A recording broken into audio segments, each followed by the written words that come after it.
पिछली क्लास में हमने पंडित जवाहरलाल नेहरू और उनकी विदेश नीति के संदर्भ में विस्तार से चर्चा की थी।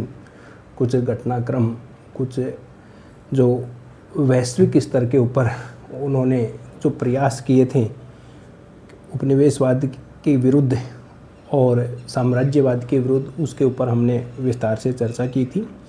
आज हम जो ले रहे हैं नेहरू जी के बाद लाल बहादुर शास्त्री और भारत की विदेश नीति। देखिए, जो लाल बहादुर शास्त्री जी थे वो भारत के प्रधानमंत्री कम समय के लिए ही बने, और लेकिन कम समय में ही उन्होंने भारत की विदेश नीति को एक व्यवहारिक स्वरूप देने का प्रयास किया। तो सबसे पहले हम लाल बहादुर शास्त्री, इनका जो समय था, कार्यकाल था प्रधानमंत्रित्व का, वो 1964 से लेकर के 1966 करीब आप ये मान करके चलिए 1.5 साल 2 साल के लिए वो भारत के 1.5 साल के लिए वो भारत के प्रधानमंत्री बने। उनके समय जो सबसे बड़ा घटनाक्रम हुआ था वो घटनाक्रम था भारत और पाकिस्तान के बीच युद्ध। तो आप लाल बहादुर शास्त्री 1964 से 1966 और उसमें पहला घटनाक्रम नोट कीजिए, भारत पाकिस्तान युद्ध 1965। भारत पाकिस्तान का 1965 का जो युद्ध था वो युद्ध अप्रैल 1965 में एक छोटे से तनाव के रूप में, एक छोटी सी चिंगारी के रूप में शुरू हुआ था। और वो जो तनाव पैदा हुआ था वो तनाव कच्छ की खाड़ी को लेकर के हुआ था, या कच्छ के रन को लेकर के हुआ। कच्छ की खाड़ी के पास जो रेगिस्तानी एरिया है उस एरिया को लेकर के विवाद शुरू हुआ था। और बाद में अगस्त 1965 में पाकिस्तान ने भारत में घुसपैठ शुरू कर दी, और घुसपैठ जो शुरू की थी वो कश्मीर के इलाके में शुरू कर दी पाकिस्तान की सेना के द्वारा। एक पाकिस्तान ने अभियान चलाया और उस अभियान का नाम था ऑपरेशन जिब्राल्टर। Operation Gibraltar.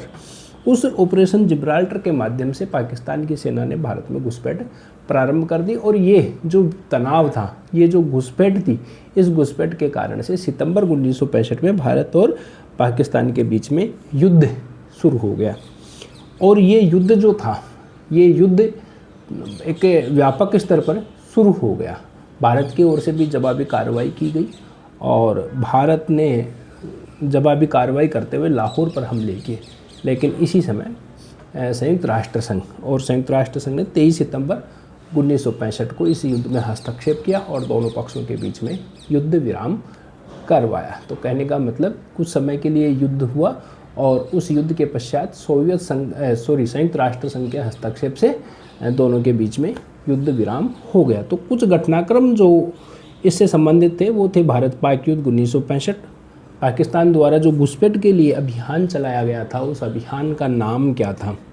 उस अभियान का नाम था ऑपरेशन जिब्राल्टर।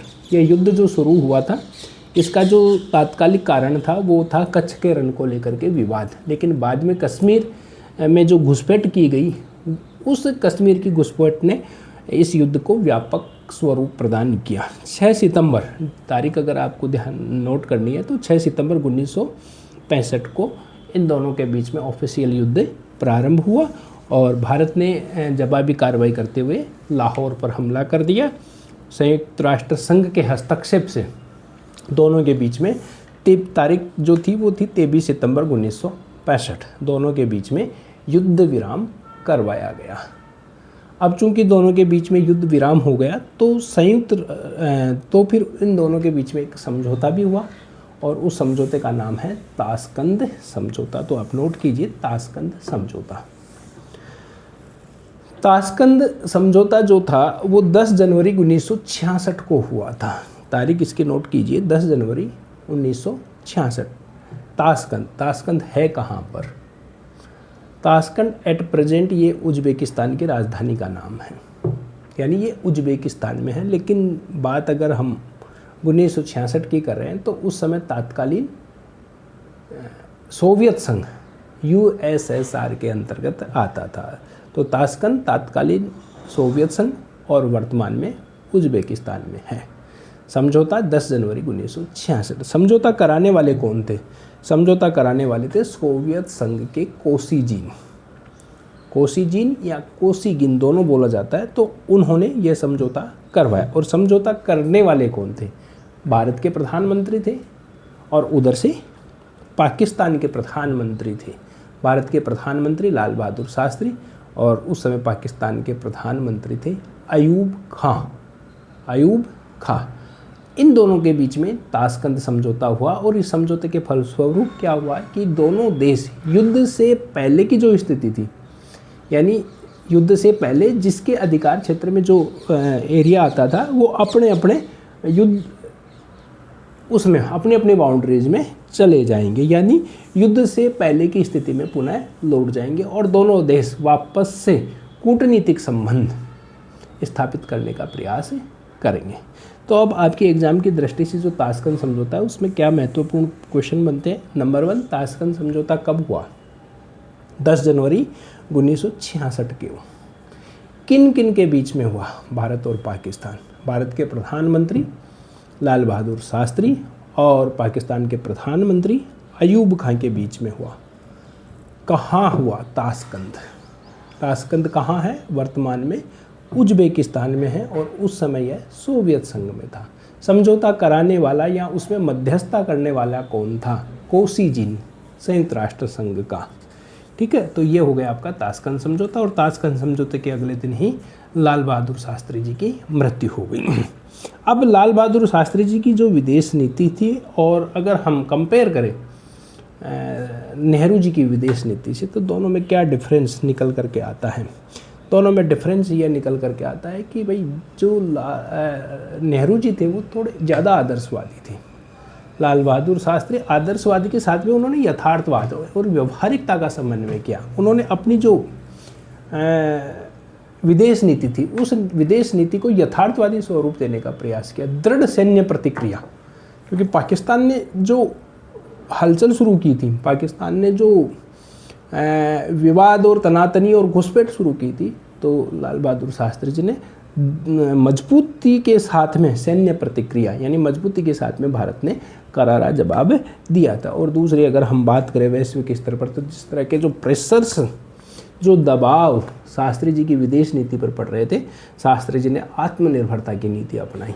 उन्होंने किसी दूसरे देश पर अपने आप को डिपेंड नहीं समझा। जैसे खाद्यान्न को लेकर के जो एक संकट पैदा हुआ था, उन्होंने आत्मनिर्भरता, खाद्यान्न के मामले में आत्मनिर्भरता का नारा दिया। आत्मनिर्भरता को उन्होंने अपनाया। जय जवान जय किसान के नारे के साथ में उन्होंने भारत को पूर्णतः आत्मनिर्भर बना करके विदेशों को यह दिखाने का प्रयास किया कि भारत किसी पर डिपेंड नहीं है। तो कहने का मतलब उनकी व्यवहारिक जो विदेश नीति थी वो व्यवहारिक थी, संतुलित थी, दृढ़ सैन्य प्रतिक्रिया पर आधारित थी, और उन्होंने अपने राष्ट्रहित को सर्वोपरि माना और अपने आप में आत्मनिर्भर बनाने की भारत को कोशिश की। तो इस तरह से लाल बहादुर शास्त्री जी का जो छोटा सा कार्यकाल था विदेश नीति के संदर्भ में, वो बड़ा ही महत्वपूर्ण था। अब इसके बाद में हम बात करते हैं इंदिरा गांधी और भारत की विदेश नीति। जैसे ही शास्त्री जी की मृत्यु हो गई, उसके बाद भारत के प्रधानमंत्री पद का जो दायित्व था वो इंदिरा गांधी जी के हाथों में आ गया। अब इंदिरा गांधी जी की जो विदेश नीति थी वो किस प्रकार की थी, उन्होंने क्या क्या काम किए, तो उनमें सबसे पहले हम लेते हैं 66 में इंदिरा जी भारत की प्रधानमंत्री बनी और 66 से लेकर के सन 1976 तक वो भारत की प्रधानमंत्री रही। पहला कार्यकाल उनका यह था, और जो दूसरा कार्यकाल था वो 1980 से लेकर के 1984 तक, तो 2 कार्यकाल उनको मिले। एक इंदिरा गांधी जी का प्रथम कार्यकाल और एक इंदिरा गांधी जी का द्वितीय कार्यकाल। 1966 में प्रधानमंत्री बनी। 1968 में एक संधि, NPT संधि, न्यूक्लियर नॉन प्रोलिफरेशन ट्रीटी, परमाणु अप्रसार संधि। और वो संधि क्या थी, थोड़ा एक बार इस संधि के ऊपर हम चर्चा कर लेते हैं। ये जो NPT, इसका पूरा नाम है न्यूक्लियर नॉन प्रोलिफरेशन ट्रीटी, परमाणु अप्रसार संधि। यानी ये जो संधि थी, ये संधि अमेरिका और उसके सहयोगी देशों द्वारा प्रस्तावित थी। इस संधि में क्या प्रावधान था कि कोई भी देश भविष्य में परमाणु परीक्षण नहीं करेगा। संक्षिप्त में हम इसको समझते हैं कि इस संधि में क्या था कि कोई भी देश भविष्य में परमाणु परीक्षण नहीं करेगा। और सभी मतलब विश्व के अधिकांश देशों पर इस संधि पर हस्ताक्षर करने के लिए दबाव डाला गया। भारत पर भी एक प्रेशर था कि वो इस एनपीटी संधि पर हस्ताक्षर करे। प्रधानमंत्री कौन?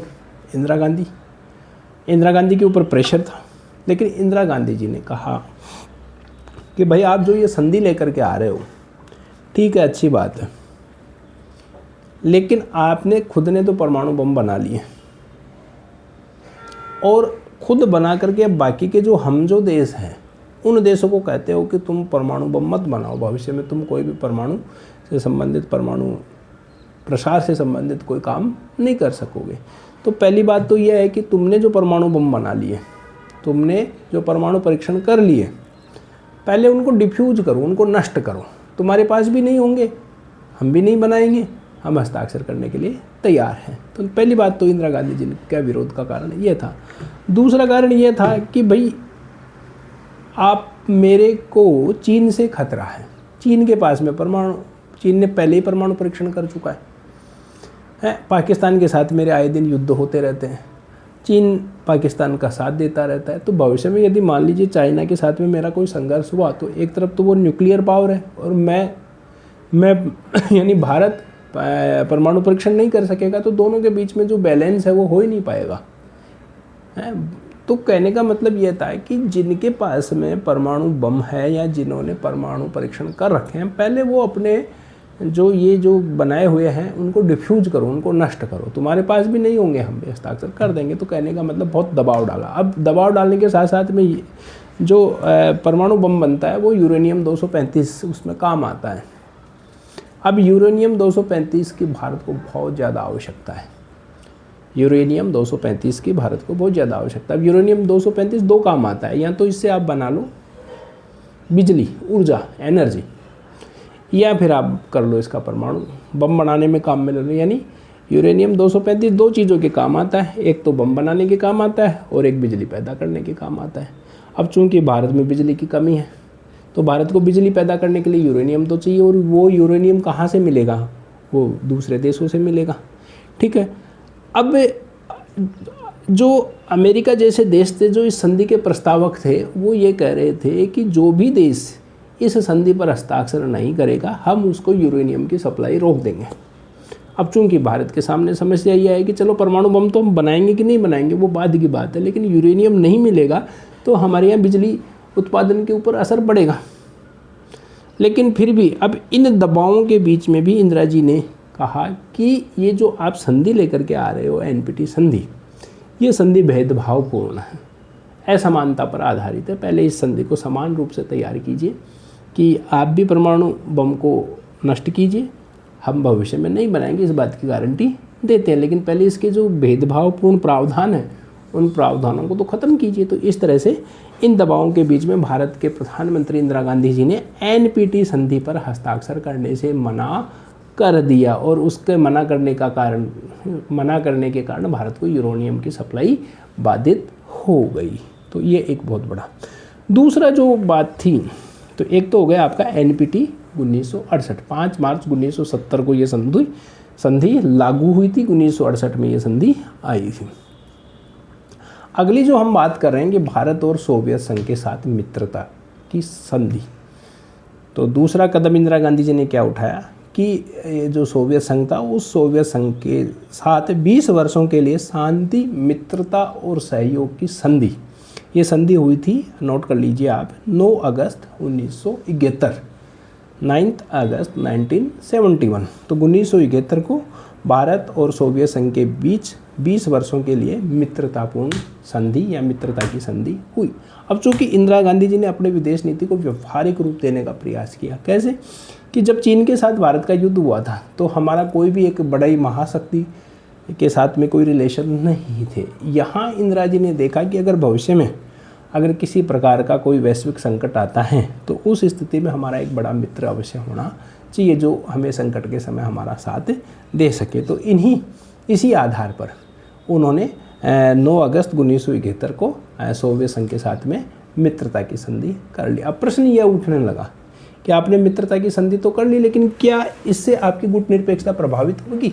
इंदिरा गांधी जी ने कहा कि हम किसी गुट में शामिल नहीं हो रहे, हम केवल शांति की संधि कर रहे हैं। शांति की संधि करने का मतलब ये नहीं है कि हमने अपनी विचारधारा बदल ली हमने, या हम किसी सैनिक गुट के अंदर शामिल हो गए। आज भी हम गुट निरपेक्ष हैं, पहले भी थे और भविष्य में भी रहेंगे।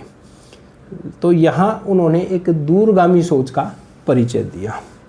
इसके बाद में हम आगे चलते हैं। 1971 में पुनः भारत और पाकिस्तान के बीच में युद्ध हुआ, और इस युद्ध का कारण क्या था और इसके क्या परिणाम निकल करके आए। तो नेक्स्ट हम लेते हैं 1971 भारत पाकिस्तान युद्ध। तो देखिए ये जो युद्ध था, ये युद्ध क्या था। जब भारत का विभाजन हुआ तो पाकिस्तान दो पार्ट में बटा हुआ था, एक पश्चिमी पाकिस्तान, एक पूर्वी पाकिस्तान। पूर्वी पाकिस्तान जिसको आज आप बांग्लादेश कहते हैं।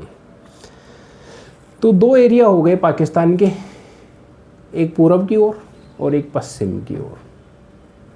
अब जो पूर्वी पाकिस्तान था, इस पूर्वी पाकिस्तान में राजनीतिक अस्थिरता पैदा हो गई। क्यों हो गई राजनीतिक अस्थिरता? क्योंकि जो पश्चिम वाला पाकिस्तान था, उस पश्चिम वाले पाकिस्तान के द्वारा पूर्वी पाकिस्तान पर भेदभावपूर्ण व्यवहार किया जा रहा था। राजनीतिक दृष्टि से ले लो, चाहे भाषाई दृष्टि से ले लो, चाहे आर्थिक दृष्टि से ले लो। मतलब पाकिस्तान की सरकार खुद ही अपने ही क्षेत्र यानी पूर्वी पाकिस्तान के साथ में भेदभावपूर्ण रवैया अपनाने लग गई। 1970 में वहाँ इलेक्शन हुए और 1970 के इलेक्शन में अवामी पार्टी के नेता शेख मुजीबुर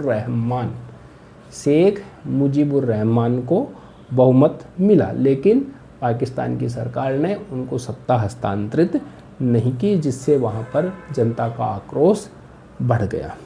अब पाकिस्तान ने क्या किया, जब वहाँ पर शेख मुजीबुर रहमान को किस पार्टी को बहुमत मिला, तो पाकिस्तान ने एक अभियान चलाया और उस अभियान का नाम था operation search light. Operation search light यानी पाकिस्तान की सरकार द्वारा पूर्वी पाकिस्तान में ऑपरेशन सर्च लाइट चला करके वहाँ पर हजारों लोगों का दमन कर दिया गया, उनकी हत्याएं कर दी गई, उन पर अत्याचार किए गए, और ऐसे माहौल के अंदर वहाँ दहशत फैला दी गई। तो ऐसे ही माहौल में काफ़ी बांग्लादेशी भारत में आ गए, उन्हें हम शरणार्थी कहते हैं। और आप ये मान करके चलिए कि लगभग 1 करोड़ उस समय बांग्लादेशी भारत में आए थे, यानी 1 करोड़ शरणार्थियों ने भारत में आकर के शरण ली थी। इससे भारत का जो संतुलन था वो भी गड़बड़ा गया, क्योंकि भारत के ऊपर आर्थिक और सामाजिक दबाव बढ़ा। तो एक तो ये शरणार्थी वाली बात हो गई। दूसरा, अवामी लीग के जो नेता थे शेख मुजीबुर रहमान, उनकी पार्टी को बहुमत मिला। अब ये जो पूर्वी पाकिस्तान थे, उस पूर्वी पाकिस्तान में एक मुक्ति वाहिनी सेना थी, वो पश्चिमी पाकिस्तान से मुक्त होने के लिए संघर्ष कर रही थी। अब भारत ने उस मुक्ति वाहिनी सेना का इनडायरेक्ट रूप से साथ दिया। अब भारत ने मुक्ति वाहिनी सेना का साथ दिया, तो जो सोवियत संघ था वो भी इनडायरेक्ट रूप से भारत के साथ खड़ा था, लेकिन अमेरिका और चीन पाकिस्तान के समर्थन में खड़े थे। ये जो युद्ध हुआ, ये युद्ध कैसे हुआ? क्योंकि भारत इनडायरेक्ट रूप से मुक्ति वाहिनी सेना का साथ दे रहा था। 3 दिसंबर 1971 की बात है, पाकिस्तान ने भारत के हवाई ठिकानों पर हमला कर दिया और भारत ने भी जवाब में पाकिस्तान के ऊपर हमले करने शुरू कर दिए। भारत के साथ कौन जुड़ गया? भारत तो था ही, लेकिन पूर्वी पाकिस्तान की जो मुक्ति वाहिनी सेना थी वो भी भारत के साथ जुड़ गई। तो भारत और मुक्ति वाहिनी सेना दोनों ने मिलकर के पाकिस्तान के साथ में संघर्ष युद्ध करना शुरू कर दिया। और इस युद्ध का परिणाम यह हुआ कि 3 दिसंबर 1971 को तो युद्ध शुरू हुआ था और मात्र करीब कितने दिन हो गए, 16 दिसंबर 1971 तक 13-14 दिन में ही 16 दिसंबर 1971 को लगभग 93,000 पाकिस्तान के सैनिकों ने सरेंडर कर दिया अपने आप को। पाकिस्तान के जो लेफ्टिनेंट जनरल थे ए के नियाजी, उन्होंने भारत के लेफ्टिनेंट जनरल जगजीत सिंह अरोड़ा के सामने आत्मसमर्पण कर दिया। अब ये जो देखो युद्ध चल रहा था, ये युद्ध तो भारत और पाकिस्तान के बीच का एक युद्ध था। पहले ये युद्ध पाकिस्तान का आंतरिक युद्ध था, पूर्वी पाकिस्तान और पश्चिमी पाकिस्तान। भारत इसमें सम्मिलित हो गया, भारत और पाकिस्तान के साथ युद्ध में तब्दील हो गया। लेकिन जो महाशक्तियाँ थी वो महाशक्तियाँ भी इस युद्ध से दूर नहीं थी। अमेरिका ने क्या किया, क्योंकि अमेरिका इनडायरेक्ट रूप से पाकिस्तान के साथ था, तो अमेरिका ने एक US 7th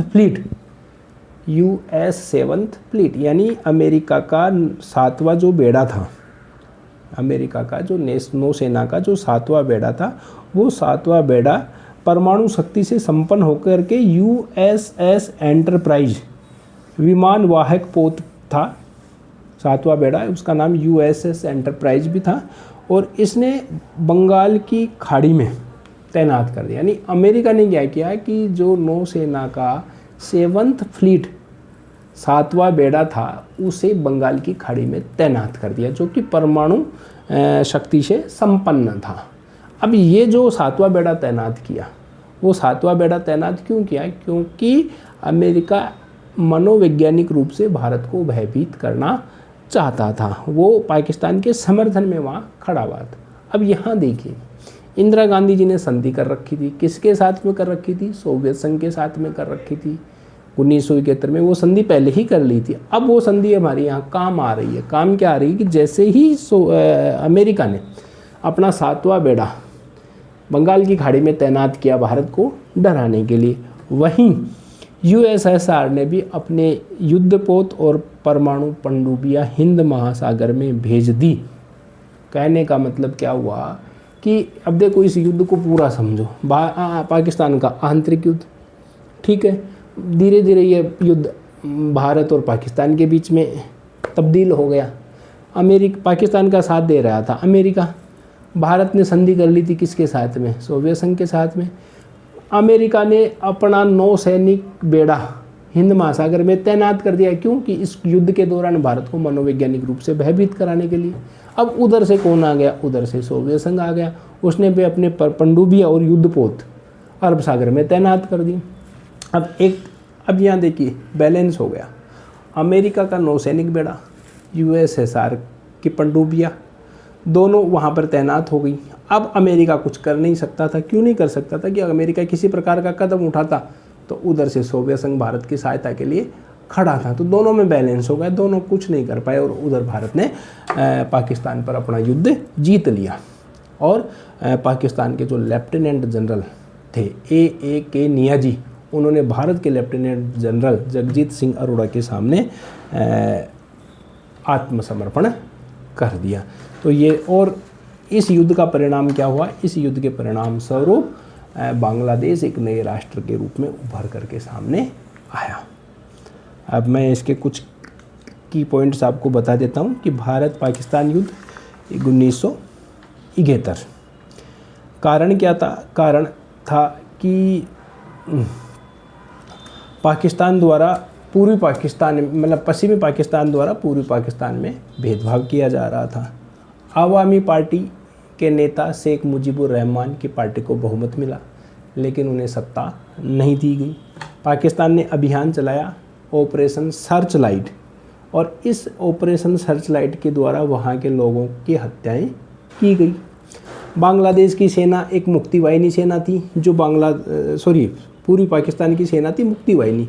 वो पूर्वी पाकिस्तान को एक स्वतंत्र राष्ट्र के रूप में स्थापित करना चाहती थी। उसका साथ किसने दिया? भारत ने उसका साथ दिया। युद्ध की शुरुआत 3 दिसंबर 1971, यानी 3 दिसंबर 1971 से युद्ध की शुरुआत मानी जाती है। युद्ध 16 दिसंबर 1971 तक चला। क्या हुआ? परिणाम क्या निकला कि पाकिस्तान के जो लेफ्टिनेंट जनरल थे, उन्होंने भारत के लेफ्टिनेंट जनरल के सामने आत्मसमर्पण कर दिया। अमेरिका ने कौन सा? US 7th फ्लीट, यानी अमेरिका का 7वां नौसैनिक बेड़ा वहाँ हिंद महासागर में भेजा गया, बंगाल की खाड़ी में तैनात किया गया। जवाब में सोवियत संघ ने भी अपनी पनडुब्बियां और युद्धपोत वहाँ तैनात कर दिए। कहने का मतलब पाकिस्तान की करारी हार हुई और बांग्लादेश के रूप में एक स्वतंत्र राष्ट्र का उदय हुआ। ये था आपका भारत पाकिस्तान युद्ध।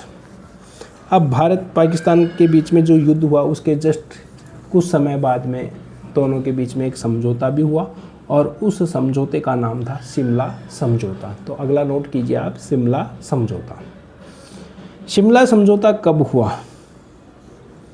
3 जुलाई 1972, 3 जुलाई 1972। अब यहाँ आपको मैं बता दूँ, कुछ किताबों में 29 जून 1972 लिखा हुआ है, लेकिन एक्चुअल में 29 जून 1972 को ये दोनों देशों के बीच में, भारत और पाकिस्तान के बीच में वार्तालाप की शुरुआत हुई थी, लेकिन जो समझौता हुआ था उस समझौते पर हस्ताक्षर 3 जुलाई 1972 को हुए थे। तो भारत और पाकिस्तान के बीच में शिमला समझौता कब हुआ?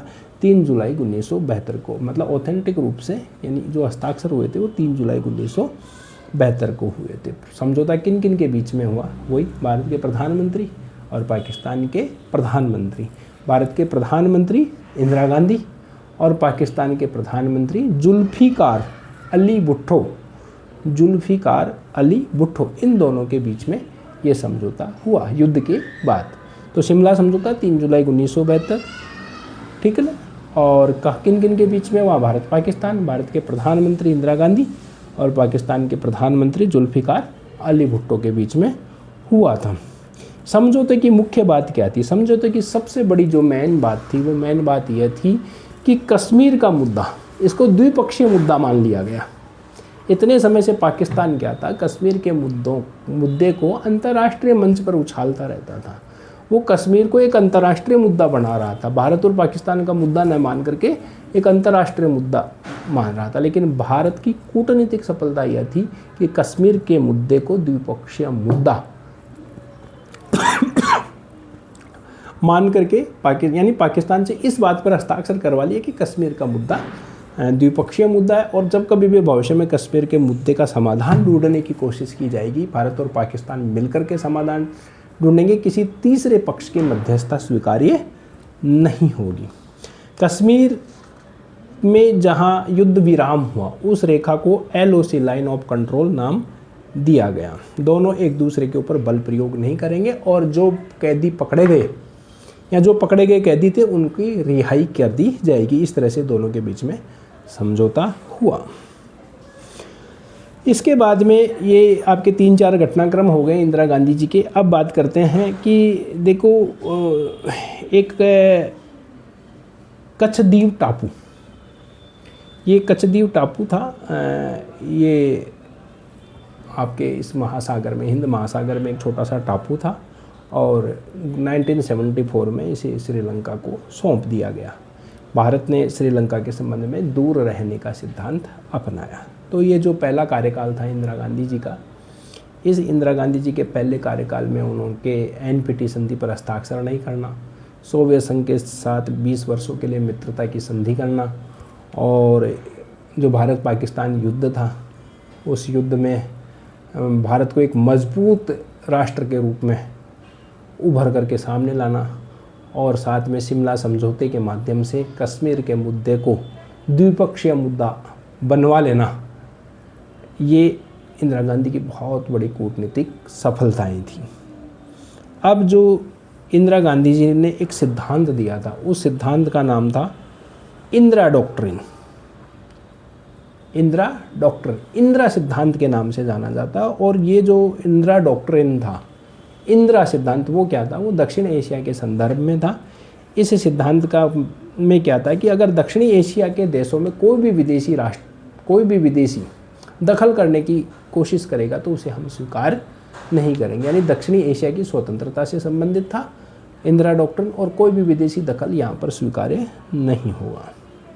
इंदिरा गांधी जी का जो दूसरा कार्यकाल था, उस दूसरे कार्यकाल में एक गुटनिरपेक्ष राष्ट्रों का जो 7वां शिखर सम्मेलन है, हर 3 साल से गुटनिरपेक्ष राष्ट्रों के शिखर सम्मेलन होते हैं। 1961 से बेलग्रेड, है ना, काहिरा, लुसाका, अल्जीयर्स, ऐसे शिखर सम्मेलन हर 3-3 साल पर हो रहे थे। तो 7वें नंबर का जो सम्मेलन था, वो सम्मेलन 1983 में भारत में, यानी भारत के नई दिल्ली में संपन्न हुआ। तो एक बहुत बड़े अंतर्राष्ट्रीय सम्मेलन का भारत में आयोजन होना और इंदिरा गांधी को 3 साल के लिए गुटनिरपेक्ष आंदोलन का अध्यक्ष बनाया जाना, ये भी एक बहुत बड़ी उपलब्धि थी। ये जो 7वां सम्मेलन था, उसमें इंदिरा गांधी जी को गुटनिरपेक्ष राष्ट्रों का अध्यक्ष बनाया गया, और राष्ट्रपति ज्ञानी जैल सिंह जी को महासचिव बनाया गया।